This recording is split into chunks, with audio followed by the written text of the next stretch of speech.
Welcome to history by genius channel. हमारा आज का टॉपिक है लेप्स का सिद्धांत। लेप्स के सिद्धांत को लागू किया गया लॉर्ड डलहौजी के द्वारा, जो 1848 ईस्वी में भारत का नया गवर्नर जनरल बनकर आया था। वो 1856 ईस्वी तक इस पद पर आसीन रहा। डलहौजी एक साम्राज्यवादी शासक था जिसका उद्देश्य ज्यादा से ज्यादा देशी रियासतों को ब्रिटिश साम्राज्य में शामिल करना था। इस उद्देश्य की पूर्ति के लिए उसने हर उचित और अनुचित ढंग को अपनाया, जैसे कि सैनिक विजयों के द्वारा, बहानों के द्वारा, लेकिन सबसे बढ़कर जिस सिद्धांत को अपनाने पर डलहौजी का नाम इतिहास में बदनाम हुआ वो था लेप्स का सिद्धांत। अब लेप्स का सिद्धांत 1834 ईस्वी में कंपनी के कोर्ट ऑफ डायरेक्टर्स के द्वारा बनाए गए एक नियम के अनुरूप था, और यह नियम ये था कि यदि आश्रित राज्यों के शासक निसंतान मर जाते हैं तो विशेष परिस्थितियों को छोड़कर उनके गोद लिए पुत्रों को राज्य के उत्तराधिकारी के रूप में मान्यता ना दी जाए। अब यह सिद्धांत 1834 ईस्वी में लागू हुआ, या 34 ईस्वी में इसे पास किया गया। अब उस समय जब डलहौजी भारत में आया तो 3 तरह के राज्य थे। पहले वे राज्य थे जो पूर्ण रूप से स्वतंत्र थे, दूसरे मित्र राज्य थे, और तीसरे आश्रित राज्य थे। अब वास्तविक तौर पर अगर देखा जाए तो लेप्स का सिद्धांत कोई नवीन सिद्धांत नहीं था, और ना ही डलहौजी इसका निर्माता था। मुगल काल में भी ऐसी व्यवस्था प्रचलित थी कि जब कोई अधीन हिंदू शासक निसंतान होने की स्थिति में किसी गोद लिए पुत्र को अपना उत्तराधिकारी बनाता था तो मुगल सम्राट इस नियुक्ति को अपनी मान्यता दे देते थे। मराठों में भी यह व्यवस्था प्रचलित रही कि जब उनके अधीन राजपूत शासक निसंतान उनकी मृत्यु हो जाती थी तो मराठे भी उसके गोद लिए पुत्र से धन प्राप्त कर उसके उत्तराधिकार को मान्यता दे देते थे। मुगल साम्राज्य के पतन के बाद जब अंग्रेज भारत में सर्वशक्तिमान हुए तो उत्तराधिकार की मान्यता देने का विशेष अधिकार इन्हें प्राप्त हुआ। तो यह एक संयोग की बात है कि जब डलहौजी गवर्नर जनरल बनकर आया तो उसके बाद अनेक राज्यों के शासक उनका देहांत निसंतान हो गया, तथा डलहौजी ने लेप्स के सिद्धांत की आड़ में उनके गोद लिए पुत्रों को उत्तराधिकारी नहीं माना और उनके राज्यों को कंपनी के अधिकार में ले लिया। तो ऐसे कौन से राज्य थे जिन पर डलहौजी ने लेप्स सिद्धांत के अंतर्गत अधिकार किया? इनमें पहला था 1848 ईस्वी में सतारा। अब सतारा पर शिवाजी के वंशज अप्पा साहब का राज्य था। 1848 ईस्वी में वह पुत्रहीन मर गया।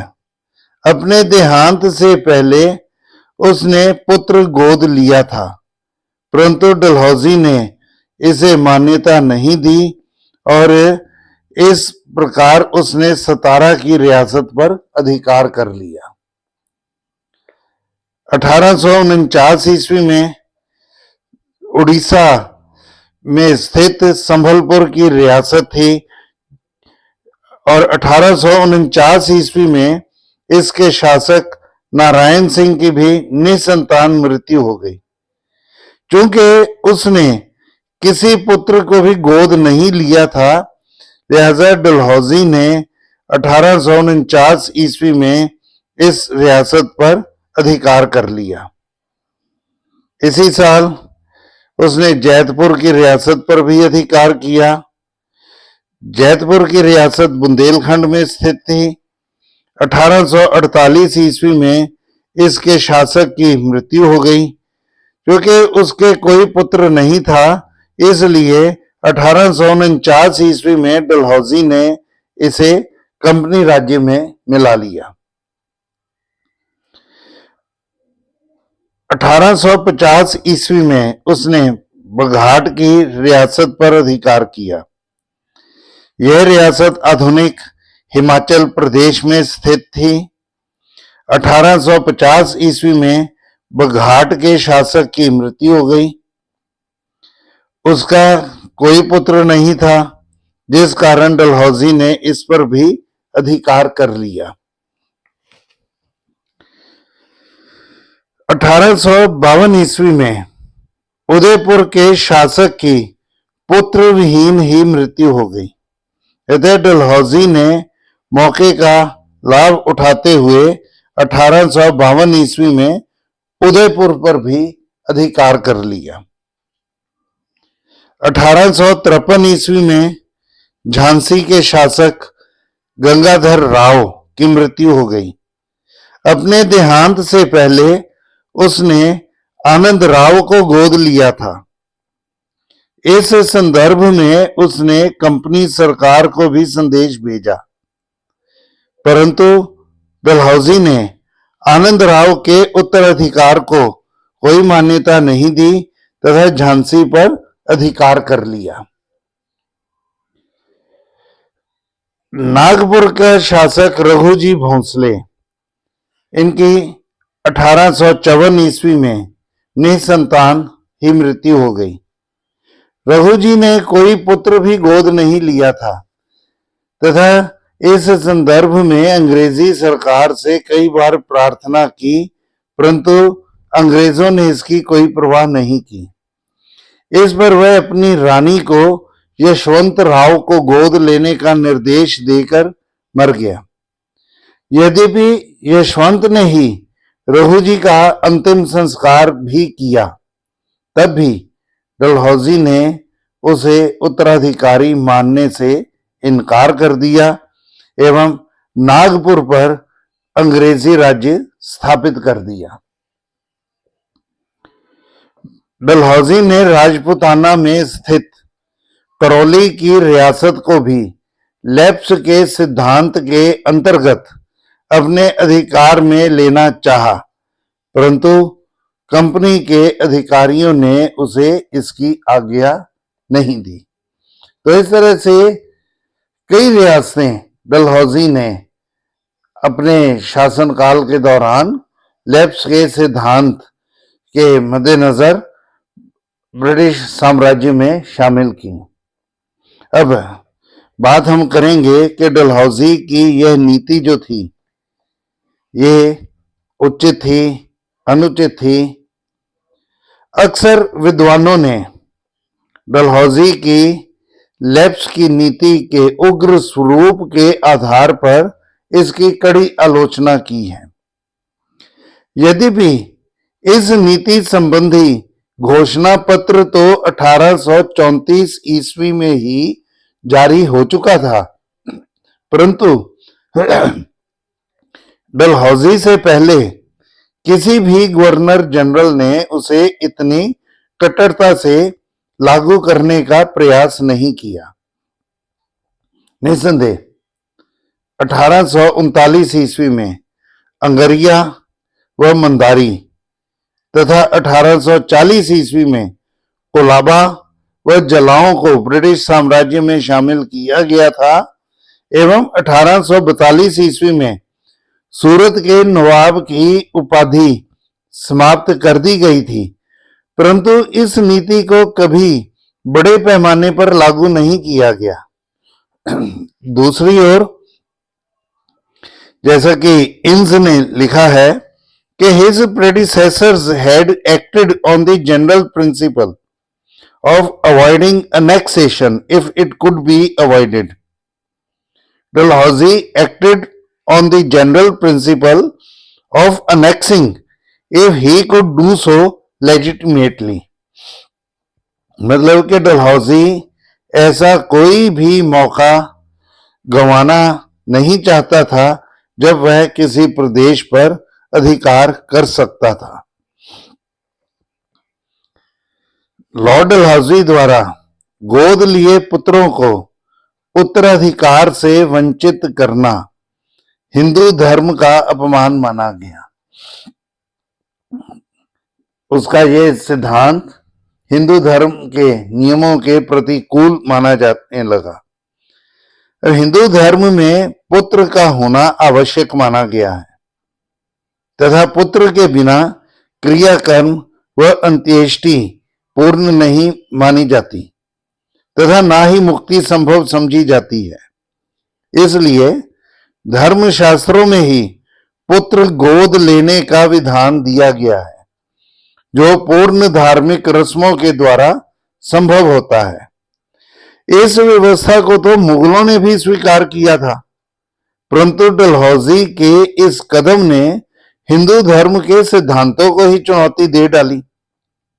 यद्यपि डलहौजी यह मानता था कि गोद लेने की परंपरा से उसे धार्मिक सामाजिक जीवन में कुछ भी लेना देना नहीं था, परंतु उसका एतराज तो केवल राजनीतिक उत्तराधिकार तक ही संभव था। यह स्पष्ट करता है कि गवर्नर जनरल मात्र साम्राज्यवाद की भावना में इस कदर अंधा हो चुका था तथा उसे कुछ भी उचित अनुचित नजर नहीं आता था।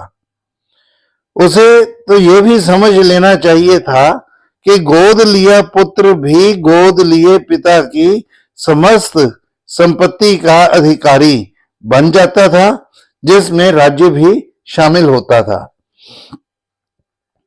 तो डलहौजी ने इस बात का खुलकर प्रचार किया कि उसका सिद्धांत केवल आश्रित राज्यों पर ही लागू होगा, परंतु वास्तव में उसका यह कथन भी खोखला सिद्ध हुआ, क्योंकि अपने साम्राज्यवादी उद्देश्यों की पूर्ति में उसने आश्रित और संरक्षित राज्यों में अंतर ही समाप्त कर दिया था।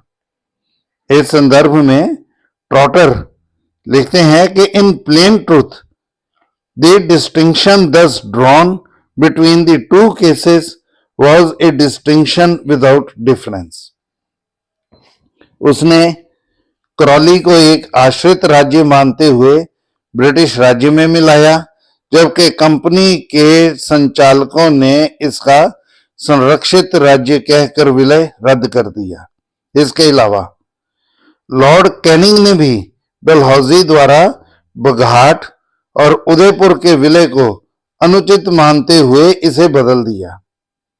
डलहौजी की नीति से निराश एडवर्ड बर्क ने भी एक बार कहा था कि हिमालय से लेकर केप कोमोरिन तक भारत में छोटा या बड़ा एक भी ऐसा शासक नहीं जिसके साथ अंग्रेज संपर्क में आए हों और उसे बेचा ना हो। वो लिखता है कि from Himalayas to Cape Comorin there is not a single prince, great or small, in India with whom the English came into contact whom they have not sold। Lord Dalhousie ने यह भी स्पष्टीकरण दिया कि देशी रियासतों को ब्रिटिश साम्राज्य में शामिल करना देश में स्थायी शांति की स्थापना तथा कंपनी राज्य की स्थिरता के लिए आवश्यक था, परंतु उसके ये दावे भी खोखले ही सिद्ध हुए। तो कुछ भी हो, यह निश्चित है कि लॉर्ड डलहौजी ने लेब्स के सिद्धांत को अपने राजनीतिक उद्देश्यों की पूर्ति के लिए एक शक्तिशाली शस्त्र माना। दूसरी ओर भारतीय शासक समझ गए कि उनके राज्यों का अस्तित्व खतरे में है तथा देर सवेर वे भी ब्रिटिश साम्राज्य का ही एक भाग बन जाएंगे। परिणामतः उनके अंदर भी अंग्रेजों के विरुद्ध रोष फैलने लगा तथा इसमें कोई दो राय नहीं है कि 1857 ईस्वी के विद्रोह में इन्होंने भी बढ़ चढ़कर भाग लिया। तो ये था हमारा ये टॉपिक। उम्मीद है आपको ये टॉपिक जरूर पसंद आएगा, तो सब्सक्राइब करिए चैनल को भी, और इसके बाद आप उसके बेल आइकन को जरूर दबाइए ताकि जो भी नोटिफिकेशंस हमारे चैनल से संबंधित जो आगे नए टॉपिक्स डिस्कस करेंगे आपको साथ साथ उनका पता लगता रहेगा। तो इस टॉपिक को लाइक जरूर करिए, अपने सर्कल में से शेयर भी करिए, और अगर कोई भी आपको क्वेरी हो तो कमेंट बॉक्स में जाकर आप इसे जरूर कमेंट भी करें। तो बहुत बहुत धन्यवाद। Thank you.